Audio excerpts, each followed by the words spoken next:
Assembly में कांग्रेस के floor leader भट्टी विक्रमार्का ने इल्जाम लगाया कि मुफ्त के नाम पर होने वाली बहस गरीबों के खिलाफ एक साजिश है, क्योंकि ये सिर्फ बुनियादी जरूरियात जैसे खुराक, रिहाइश, पानी और बिजली है जो उन्हें सब्सिडी के साथ दी जा रही है।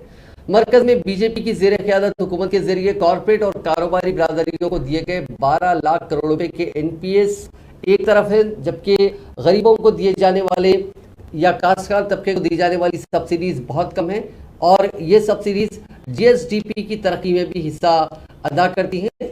जीडीपी उन्होंने असेंबली में आज सेंट्रल इलेक्ट्रिसिटी बिल पर मुख्तसर बहस में से लेते हुए ये बात कही। उन्होंने इल्जाम लगाया कि मरकज इख्तियार के मामले में रियासतों पर अपने फैसले मुसल्लत करने की कोशिश कर रहा है।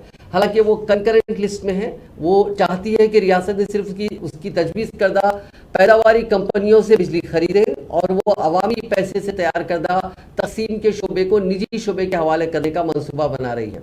हवाई अड्डों, बंदरगाहों, रेलवे, लाइफ इंश्योरेंस, बैंकों और पब्लिक सेक्टर के इदारों की निजीकारी के बाद मरकज पावर सेक्टर को फरोख्त करने की कोशिश कर रहा है। उन्होंने मजीद कहा कि रियासतों को पावर सेक्टर में मुकम्मल तौर पर खुद मुख्तार होना चाहिए, क्योंकि जीएसडीपी की नमो बराह रास्त इससे मुंसलिक है।